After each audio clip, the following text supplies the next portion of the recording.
할렐루야. 오늘 참 좋은 날입니다. 하나님께서는 변함없이 오늘도 우리를 주의 전으로 인도해 주었습니다. 왜냐하면 주님은 우리를 통해서 영광 받기를 가장 기뻐하시기 때문입니다. 이 시간 우리 예배를 통하여 하나님께는 영광이요 우리 모두에게는 하나님의 은혜와 은총을 충만히 받아서 한 주간도 우리 일상 속에서 주님을 붙잡고 의지하고 나아감으로 천국을 침노하고 하나님의 나라를 누릴 뿐만 아니라 그 나라를 많은 사람들에게 나누며 전파하며 그리하여 진정 하나님께 영광 돌리는 우리의 일상이 되어 결국 영생으로 이어지는 우리 모두가 되기를 주의 이름으로 축원합니다. 예전에 아프리카 지역에 많은 사람들이 반짝이는 돌을 가지고 놀았습니다. 그 돌은 다름이 아니라 다이아몬드였습니다. 그런데 이 다이아몬드가 얼마나 가치 있는 줄 모르고 그냥 강가에서 또 산에서 이리저리 반짝이는 돌을 가지고 마치 우리가 어릴 때에 돌멩이를 주어서 무슨 구슬치기 하듯이 그렇게 갖고 노는 것을 백인들이 보게 되었던 것입니다.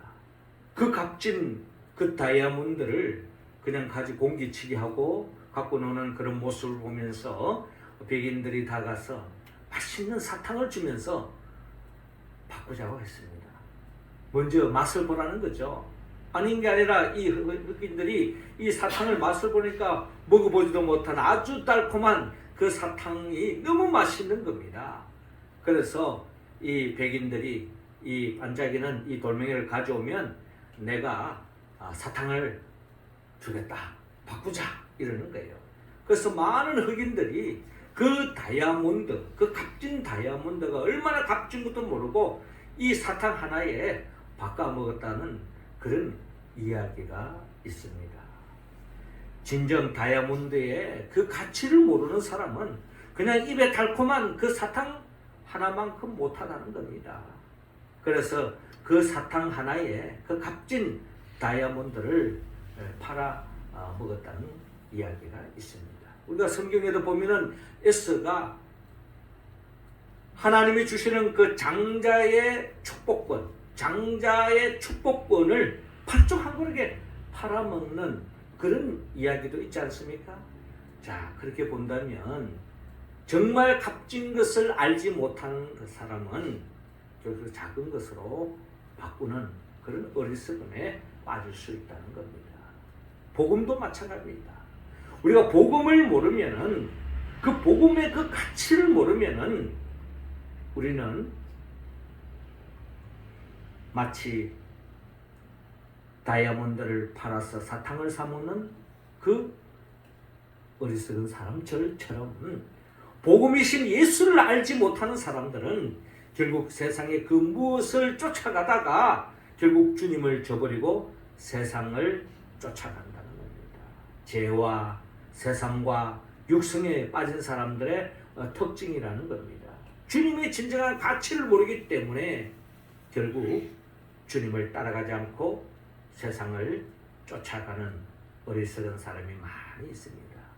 주님은 오늘 성경의 본문을 통하여서 예수님이 누구인가를 우리가 바로 알기를 원합니다. 예수님이 어떤 가치를 가지고 있는가를 우리에게 밝히고 있는 것입니다. 그 주님이 다이아몬드보다 이 세상 그 무엇보다 정말 내 삶에 있어서 가치 있는 분으로 우리가 인정하고 받아들이고 따르지 않는다면 결국 우리 또한 어리석음의 길에 접어들 것입니다. 주님은 이 시간 오늘 성경의 본문을 통하여 정말 예수가 누구인지 얼마나 가치 있는 분인지 우리가 바로 깨달아서 그분을 믿고 의지하고 따름으로 진정한 복된 삶으로 나아가기를 하나님은 원하고 있습니다. 그렇다면 오늘 성경의 본문을 통하여 주님은 어떤 분인가? 오늘 성경 본문 29절을 통하여 먼저 하나님의 어린 양이라고 말씀하고 있습니다. 자, 29절 말씀 우리 같이 한번 읽어봅시다. 시작. 이튿날 요한이 예수께서 자기에게로 나오심을 보고 이르되 보라 세상 죄를 지고 가는 하나님의 어린 양이로다. 아멘. 자, 오늘 성경 요한복음 1장 29절부터 시작되고 있는데요. 오늘 본문은 이렇게 시작하고 있습니다. 이튿날에부터 시작되어지는 이야기를 오늘 본문에 담고 있는데요. 그럼 이틀 전에 어떤 일이 있었느냐? 요한복음 1장에서 우리가 주목해야 할 사람이 하나 있다면 그분은 바로 세례 요한입니다. 이 세례 요한이 이틀 전에도 죄사함의 은총을 베푸는 요단 강가에서 세례를 베풀었던 것입니다. 많은 사람들이 세례 요한에게 다가와서 세례 요한이 외치는 회개하라 천국이 가까워왔느니라 하는 이 말씀을 듣고 회개하기 위해서 회개의 세례를 받고 많은 사람들이 변화되어지고 많은 사람들이 이 죄사함의 은총을 통해서 새로운 삶을 살겠다고 결단하고 이렇게 많은 사람들이 주님께 몰려왔던 것입니다. 그 중에도 예수님도 포함되는 겁니다. 그래서 우리가 지난 주일에 주님의 수세주의를 보내지 않았습니까? 예수님도 그 많은 사람과 더불어 세례 요한을 통하여 하나님의 음성을 듣고 하나님의 뜻을 따라서 세례를 받았던 것입니다. 자, 이런 분위기가 확산되어지는 가운데 많은 사람들이 특별히 예루살렘의 바리새인과 서기관과 사두개인들도 말할 것 없이 많은 사람들이 세례 요한을 자꾸 주목하게 되었던 것입니다. 이분이야말로 우리가 오랫동안 기다리던 메시아가 아닌가 하는 그런 기대치를 가지고 그리고 이 세례 요한을 통해서 뭔가 새로운 역사가 펼쳐지지 않을까 하는 그런 기대 속에서 많은 사람들이 세례 요한을 주목하게 되고 세례 요한께 몰려들기 시작했던 것입니다.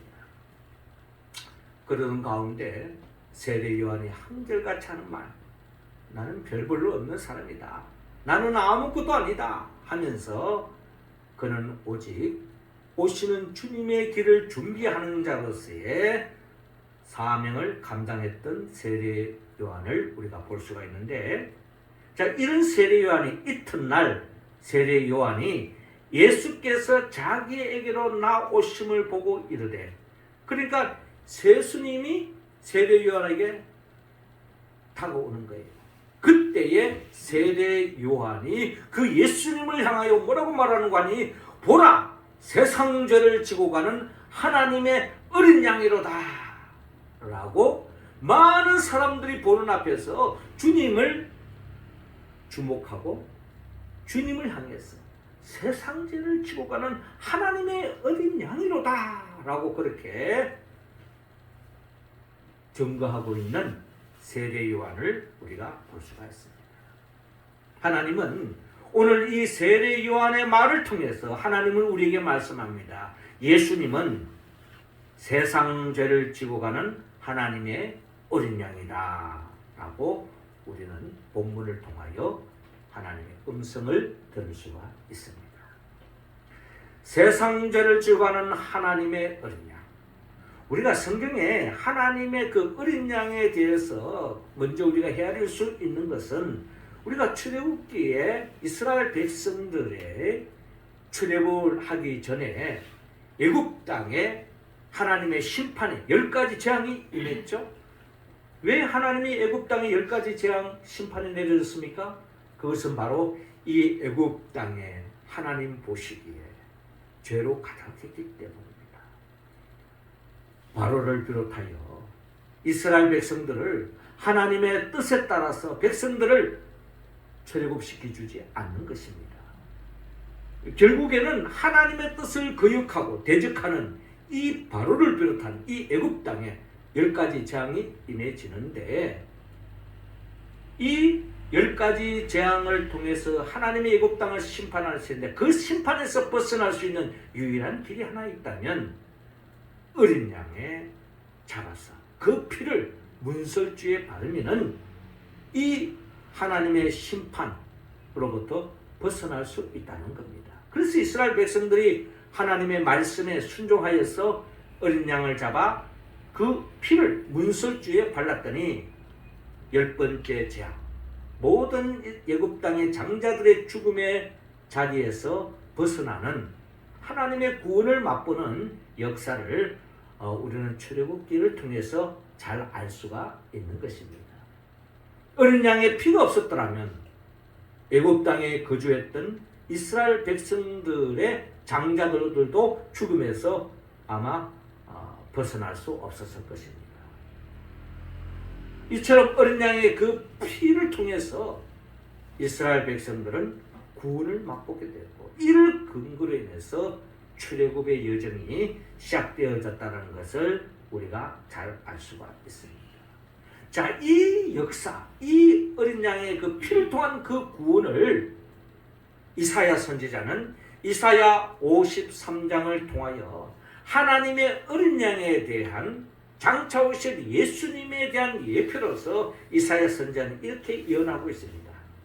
이사야 53장 5절에 그가 찔림은 우리의 허물 때문이요 그가 상함은 우리의 죄악 때문이라. 그가 징계를 받음으로 우리가 평화를 누리고 그가 채찍에 맞음으로 우리는 나음을 받았도다 라고 말씀합니다. 장차 이 땅에 어린 양 대신 예수님이 이 땅에 오실 텐데, 하나님의 어린 양이 올 텐데, 그분이 우리의 죄를 대신 짊어지고 십자가에 못 박혀 죽음을 통하여서 우리가 나음을 입고 평화를 누리고 하나님의 은혜와 은총을 입게 되어진다는 것을 이사야 선지자는 오래전 이사야 53장을 통하여서 이미 예언했던 바인 것입니다. 그 예수, 그 메시아가, 그 어린 양이 바로 이분이다 라고 지금 세례 요한이 증거하고 있는 것입니다. 세례 요한에 있어서 가장 중요한 개념은 죄의 문제였습니다. 그가 줄기차게 광야에서 외쳤던 복음은 단지 하나였습니다. 회개하라, 천국이 가까이 왔습니다. 죄의 문제가 해결되지 않으면 진정한 행복을 누릴 수 없다는 겁니다. 아무리 돈을 많이 아무리 어떤 권력을 가지고 있더라도 죄를 품고 있으면 결국 시간 문제, 하나님의 심판이 임할 수밖에 없다는 거예요. 그 심판에서 아무도 벗어날 수 없다는 겁니다. 아담과 하와가 에덴 동산에서 그 모든 것을 복을 받았지만, 하나님의 형상으로 복을 받았지만, 영원한 생명을 얻고 하나님의 나라의 복을 누렸지만, 하나님의 먹지 말라고 하는 선악을 알게 하는 나무의 열매를 먹음으로 결국에는 에덴 동산에서 쫓겨나고 영원한 영벌, 한 줌의 흙으로 돌아갈 수밖에 없는 저주받은 인생길로 나아가지 않습니까? 이 모든 게 죄입니다. 그래서 구약의 모든 말씀에 선지자들이 주목하고 있는 것은 바로 죄의 문제였습니다. 세례 요한도 여기에서 벗어나지 않습니다. 어찌 보면 모든 선지자의 결정체가 세례 요한이라고 볼 수 있는데, 이 세례 요한 또한 회개하라, 천국이 가까워집니다. 그러니까 어떤 나라이든 어떤 사람이든 죄의 문제가 해결되지 않으면 참된 행복, 참된 하나님의 나라, 영생 누릴 수 없다는 겁니다. 그래서 그 주님이 세상 죄를 지우할 하나님의 어린 양이다. 그래서 6절에 보면 우리는 다 양 같아서 거듭 행하여 각기 제 길로 갔거늘 여호와께서 우리 모두의 죄악을 그에게 담당시키셨도다. 그가 곤욕을 당하여 괴로울 때도 그의 입을 열지 아니하였으며 마치 도수장으로 끌려가는 어린 양과 틀 깎는 자 앞에서 잠잠한 양같이 그의 입을 열지 아니하였도다. 주님은 우리의 모든 죄를 대신 짊어지고 곤욕을 당하고 수치를 당하고 십자가에서 모멸을 당하면서 죽음을 통하여서 우리의 죄의 문제를 해결해 주시는 분, 그분이 바로 이분이, 즉 예수님이 그 일을 감당할 분이라는 것을 세례 요한은 성령의 도움을 통해서 깨달은 바라 결국 그 예수님을 주목하게 하고 있는 것을 볼 수가 있는 것입니다. 예수님만이 하나님의 어린 양이다. 예수님만이 우리의 죄의 문제를 해결할 수 있는 유일한 분이다. 우리의 삶은 이 세상에 사는 동안에는 알게 모르게 우리는 죄를 범할 수밖에 없습니다. 마치 우리가 생활 속에서도 알게 모르게 손에 먼지가 묻고 병균이 묻고 하는 것처럼 하루에 일어나서 세수를 하고 샤워를 하고 하루를 나왔지만 또 밖에 돌아다보고 저녁에 들어가면은 결국에는 우리가 또 씻을 수밖에 없는 우리인 것처럼 우리가 새해를 맞이하여 우리가 또 나름대로 소망을 품고 나아가고 있지만 알게 모르게 또 우리가 죄에 노출되어 있고 죄를 범하면서 살아가는 우리의 삶의 모습이기 때문에 우리의 죄를 대신 짊어지고 십자가에 못 박혀 죽으신 예수님을 바라보고 따르지 않으면은 우리는 살 길이 없다. 주님께로 나아갈 수 없다. 이번 주간에 우리가 레위기 말씀을 읽었습니다마는 레위기를 통하여서 주님이 주목하는 중요한 말씀이 바로 거룩 아닙니까? 거룩해야만이 하나님을 볼 수 있고 하나님을 가까이 갈 수 있고 하나님의 복을 누릴 수 있는데 어떻게 우리가 거룩한 백성으로 세움받을 수 있습니까? 주님을 붙잡지 않으면 주님의 보혈의 피를 의지하지 않으면 우리는 주님께로 나아갈 수 없고 참된 행복으로 나아갈 수 없다는 겁니다. 올 한 해도 우리가 어떤 삶의 자리에 있더라도 주님만 바라보고 주님을 의지하고 어린 양 대신 예수님을 바짝 따라가는 우리 모두가 될 수 있기를 주의 이름으로 축원합니다. 이어 두 번째로 하나님은 오늘 본문 34절을 통하여 주님은 하나님의 아들이심을 밝히고 있습니다. 34절 우리 같이 한번 읽어봅시다. 시작. 내가 보고 그가 하나님의 아들이심을 증언하였노라 하니라. 아멘.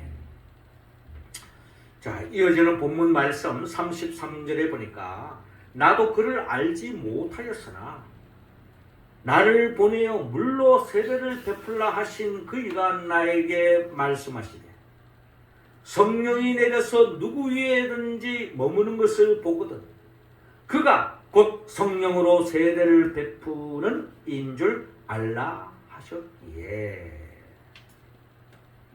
내가 보고 그가 하나님의 아들이심을 증언하였노라 하니라 라고 말씀하고 있습니다.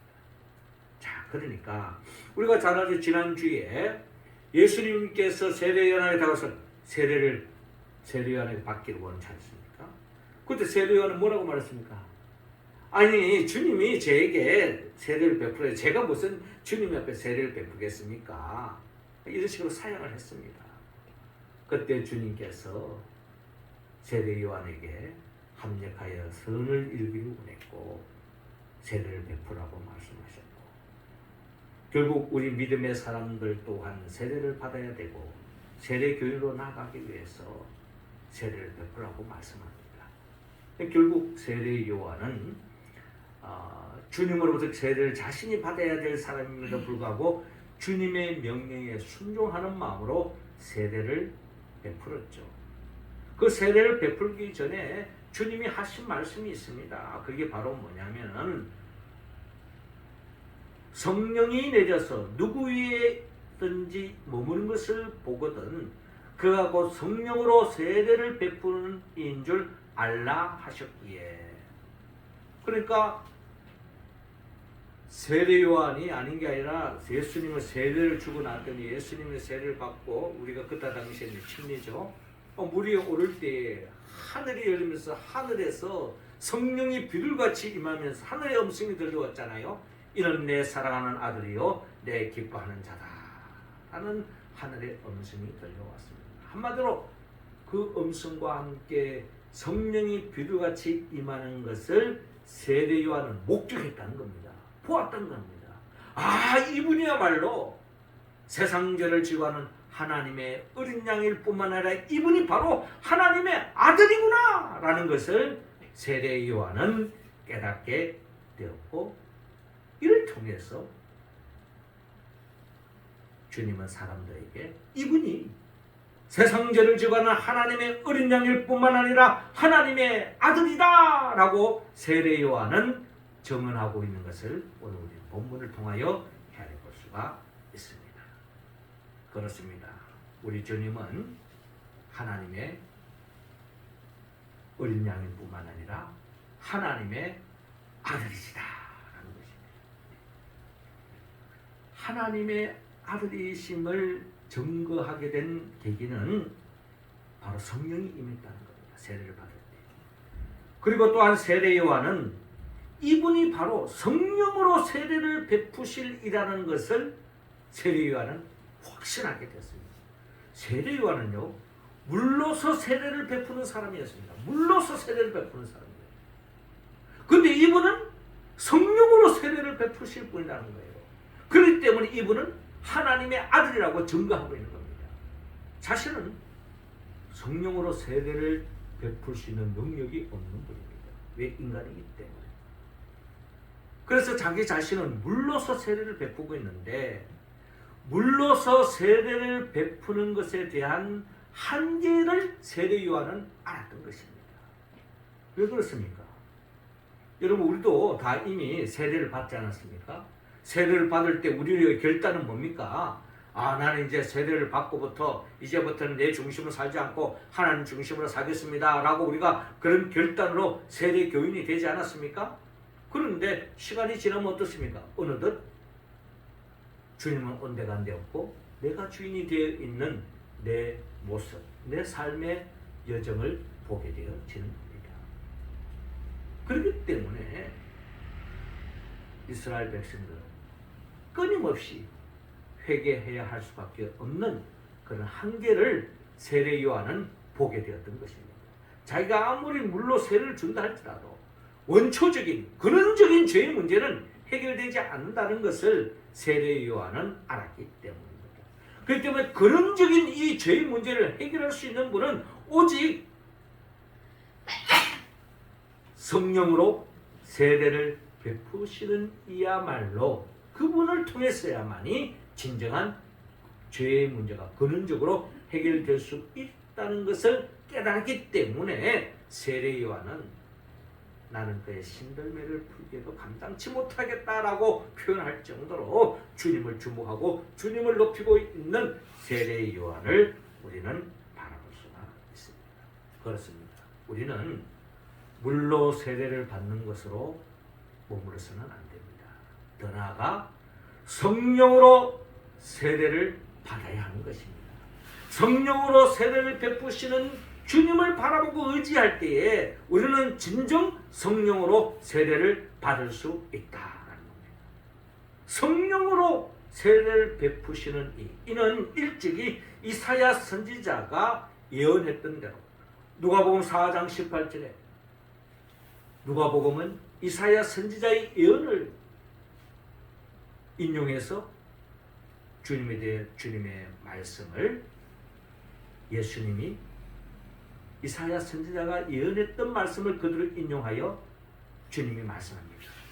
주의 성령이 내게 임하셨으니 이런 가난한 자에게 복음을 전하게 하시려고 내게 기름을 부으시고 나를 보내사 포로된 자에게 자유를, 눈먼 자에게 다시 보게 함을 전파하며 눌린 자를 자유롭게 하고 주의 은혜의 해를 전파하게 하려 하심이라 라고 주님 말씀하지 않았습니까? 주님 스스로가 성령이 임하고 성령이 역사하니까 여기에 하나님의 나라가 회복되어지고 하나님의 나라가 전파되어지는 은혜의 해가 희년이 선포되어지고 하나님의 나라가 회복되어지는 놀라운 역사가 일어난다는 것입니다. 사도행전 10장 38절에도 똑같이 표현합니다. 하나님이 나사렛 예수에게 성령과 능력을 기름 붓듯 하셨음에 그가 두루 다니시며 선한 일을 행하시고 마귀에게 눌린 모든 사람을 고치셨으니 이는 하나님이 함께 하셨음이라 라고 말합니다. 그렇습니다. 성령이 함께 하지 않으면 예수님도 성령으로 세례를 베푸실이지만 성령이 함께 하심으로 인하여서 선한 일을 행하시고 결국 마귀에게 눌린 모든 사람을 고치시고 하나님의 나라를 맛볼 수 있도록 역사하는 이 역사는 성령의 역사가 아니면 할 수 없는데 이 예수님이 바로 그 일을 감당하러 오셨고 우리 또한 주님처럼 성령으로 세례를 받고 성령에 충만해질 때야만이 우리 또한 하나님의 나라의 일꾼으로서의 삶을 살 수 있기 때문에 그 하나님의 아들이신 예수님을 주목하게 한 것이 바로 세례 요한의 의도였던 것입니다. 그래서 사도행전 1장 8절에 오직 성령이 너희에게 마시면 너희가 권능을 받고 예루살렘과 온 유대와 사마리아 땅끝까지 이르러 내 증인이 되리라 하시니라 라고 말씀하고 있습니다. 성령이 함께하지 않으면 우리는 아무것도 할 수 없다.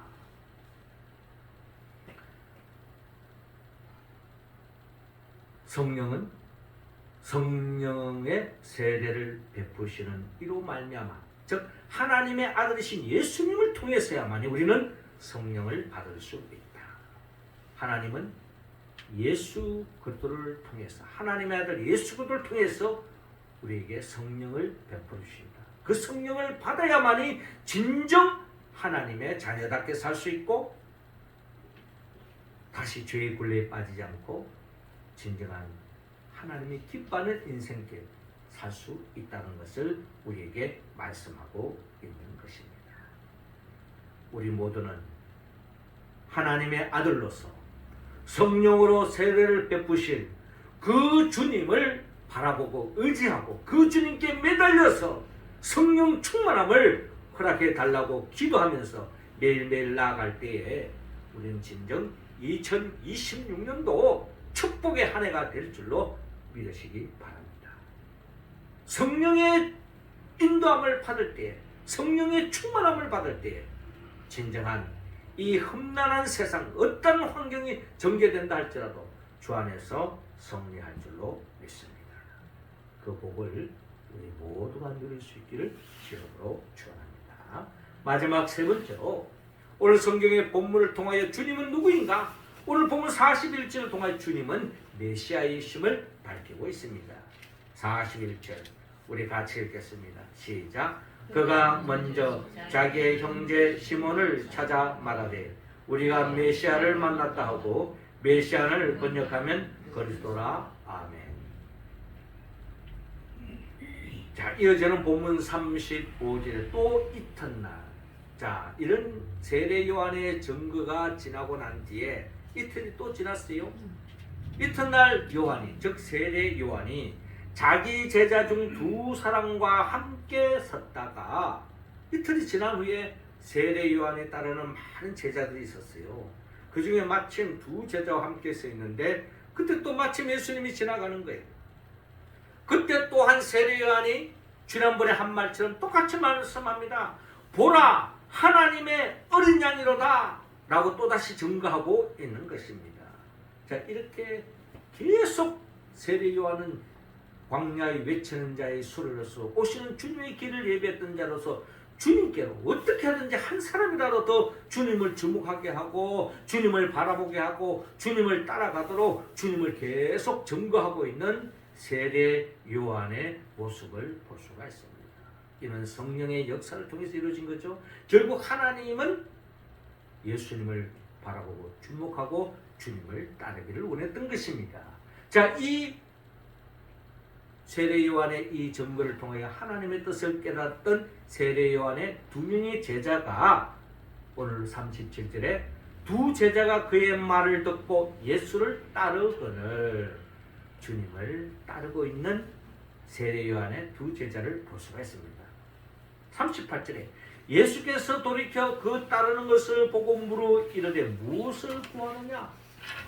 세례 요한의 제자들이 자기를 따라오는 겁니다. 그때 예수님께서 그 제자들에게 무엇을 구하느냐, 뭘 원하느냐, 무엇을 지금 찾고 있느냐, 무엇을 지금 너희들이 원하는 게 뭐냐? 이르되 랍비여 어디 계시오니까, 어디에 머무십니까? 아마도 주님이 하고자 하는 게 무엇입니까? 주님이 하신 일이 뭡니까? 뭐 이런 어떤 관심 속에서 주님이 어디 계시오니까? 라고 하니 랍비는 번역하는 선생이라는 말씀처럼 주님이 가는 길을 따라가겠다고 하는 고백을 합니다. 자, 이때에 예수께서 이르시되 와서 보라. 와서 보라. 뭐 그치 이런저런 뭐 할 이야기, 내가 뭘 하는지 나를 따라와 봐라. 와서 보라. 내가 어디에 머무는지, 어디에 거하는지, 무슨 일을 하는지, 무슨 말씀을 하는지 와서 보라는 겁니다. 그러므로 그들이 가서 가신 데를 보고 그날 함께 거하니 때가 10시쯤 되었더라. 주님과 함께 동행하는 지난날의 세례 요한의 제자였지만 이제 주님의 제자로서의 길을 걸어가고 있는 겁니다. 40절에 요한의 말을 듣고 예수를 따르는 두 사람 중 하나는 시몬 베드로의 형제 안드레라. 그러니까 우리가 잘 아는 베드로, 그의 형제 안드레가 먼저 세례 요한의 제자로서의 길을 따랐고 세례 요한의 말씀에 따라서 결국 주님을 먼저 따르게 됐던 겁니다. 그리고 주님을 따라갔더니 주님이 하시는 일을 보고 결국 그가 고백한 대로 주님이 어떤 분인가를 그는 깨닫게 되었는데 그분이 누구냐?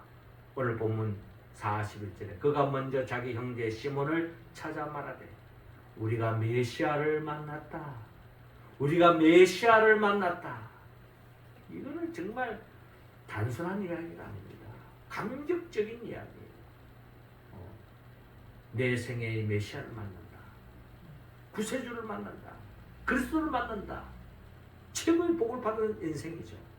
우리가 메시아를 만났다. 우리의 모든 문제를 해결할 수 있는 구주를 만났다는 뜻입니다. 메시아, 이를 번역하면 그리스도다. 그리스도를 만났다는 겁니다. 데리고 예수께 오니 예수께서 보시고 이르시되 내가 요한의 아들 시몬이니 장차 게바라 하리라 하시니 게바는 번역하면 베드로라. 자, 안드레의 말을 듣고 베드로가 예수님께 왔어요. 예수님께 다가왔을 때에 그때 그 이름이 시몬이었어요. 그 시몬이 무엇으로 변합니까? 예수님이 내가 요한의 아들 시몬의 장차 게바라 하리라. 시몬이 무슨 뜻입니까? 시몬은 갈대라는 뜻이에요. 어디 보면 바람 흔들리는 대로 이리 흔들리고 저리 흔들리는 연약하고 보잘것없는 게 바로 갈대와 같은 인생 아니겠습니까? 그런데 그 갈대와 같은 시몬이 이름이 게바로 바뀌어요. 다른 말로 말하면 베드로라. 반석이라는 뜻입니다. 더 이상 세상 풍조에 흔들리지 않고 여기저기 기웃거리지 않고 심지가 굳은 어떻게 보면 모든 교회의 반석이 되어지는 그런 베드로로 세워주겠다라고 하는 말씀입니다. 이처럼 우리가 메시아 안에 있을 때, 메시아 대신 주님을 따라갈 때 우리는 시몬과 같이 갈대와 같은 존재였지만 우리가 메시아 대신, 그리스도 대신 주님을 바라보고 의지하고 나아가면 우리 또한 시몬이 게바, 베드로로 변화되는 것처럼 우리 또한 이 세상에서 풍조에 따라 흔들리는 그런 갈대와 같은 인생이 아니라 초석이 되어지는, 반석이 되어지는 든든한 그런 인생 위로 세움을 받고 많은 사람들이 우리를 의지하고 기대는 그런 존귀한 자로 우리가 또한 세움을 받을 줄로 믿습니다. 그렇습니다. 베드로는 훗날 마태복음 16장에서 주는 그리스도시여 살아계신 하나님의 아들입니다 라고 예수님이 그리스도이심을, 메시아이심을 고백했을 때에 주님이 베드로에게 주어진 축복이 있죠. 첫 번째가 내게 천국 열쇠를 내게 주겠다. 또 한 가지, 음부의 권세를 이기는 교회를 세워주겠다라는 축복의 말씀. 네 믿음의 음부의 권세를 이기는 교회로 세워주겠다는 것입니다. 예수를 그리스도라고 고백하고 주님을 끝까지 따라가는 그 인생이 결국 천국 열쇠를 가지고 이 땅에서 천국을 침노하고 천국을 맛보는 그런 인생으로 바뀐다는 겁니다. 더 나아가 음부의 권세를 이기는 음부의 권세. 마귀는 어떠하든지 어떤 방법을 통해서라도 우리를 무너뜨리려 하고 우리를 병들게 하고 우리를 불안케 하고 혼란스럽게 하고 우리를 파멸하려고 하는 것이 마귀의 계략이라는 겁니다. 오늘날 이 시대는 우리는 한치 앞을 내다볼 수 없습니다. 그러나 메시아 대신 그리스도이신 주님을 믿고 끝까지 따라갈 때에 우리는 어떠한 음부의 번세, 대적과의 싸움에도 승리할 것이며 더 나아가 우리 모두는 천국 열쇠 예수 그리스도의 이름으로 기도하여서 하나님의 나라를 열어가고 하나님 나라를 누리고 하나님 나라를 전파하는 주의 백성으로 다 세움을 받을 줄로 믿습니다. 사랑하는 성도 여러분, 하나님은 이 시간 세례 요한을 통하여서 또 안드레를 통하여서 예수님은 하나님의 어린 양이요 하나님의 아들이요 메시아이심을 증거하고 있습니다. 이러한 주님을 우리가 바로 알고 이 주님을 붙잡을 때 이 세상 그 어떠한 다이아몬드보다 이 세상 그 어떠한 부귀영화보다 이 세상 그 어떠한 명예와 권력보다 소중한 내 삶의 진정한 가치 있는 최고의 축복 예수님을 바라보고 의지하며 나아감으로 진정한 복된 한 해를 열어가는 우리 모두가 되기를 주님은 원하고 있습니다. 어떻게 이 복을 우리가 충만히 받아 누릴 수 있습니까? 성령이 도와주지 않으면 예수님이 하나님의 어린 양으로 하나님의 아들로 메시아로 우리는 고백할 수 없고 고백적인 삶으로 나아갈 수 없다는 것입니다. 성령은 예수 그리스도의 영입니다. 예수님이 누구입니까? 예수님은 우리를 위하여 천지 만물을 창조하신 분이요 말씀이 육신된 이 땅에 오셔서 우리에게 진정한 복을 안겨주기 위하여 우리의 죄를 대신 짊어지고 십자가에 못 박아 죽으시고 부활하시고 성천하시고 지금도 하나님 보호자 우편에서 우리에게 성령을 보내주시고 그 성령의 도움을 받았어. 믿음 생활하고 교회를 이루는 우리들을 이 땅에서 천국을 맛보게 할 뿐만 아니라 장차 한시적이 아닌 영원한 하나님의 나라로 인도하기 위하여 재림하여 오신 예수 그리스도 그분의 영 보혜사 성령의 충만함을 받았습니다. 매 순간순간 하나님의 어린 양 되신 예수를 바라보고 하나님의 아들이요 메시아이신 주님을 바짝 따라가서 한 해도 어떠한 어려움도 극복하고 2026년에 하나님이 예비해 놓으신 그 복을 하나도 놓치지 말고 알뜰하게 챙기고 누리는 우리 모두가 되기를 주님으로 축원합니다. 기도드리겠습니다. 하나님 아버지, 이 시간 우리 각자 한 사람 한 사람에게 성령의 기름을 부어 주옵소서. 성령 충만함으로 말미암아 우리 모두가 하나님의 어린 양 되시고 하나님의 아들이시며 메시아요 그리스도이신 주님을 바로 알고 고백하고 그 고백적인 삶 속에 더없이 하나님께 영광 드리고 하나님이 예비하신 그 복을 충만히 누리며 살아가는 우리 모두가 되게 하여 주옵소서. 예수님의 이름으로 기도하옵나이다.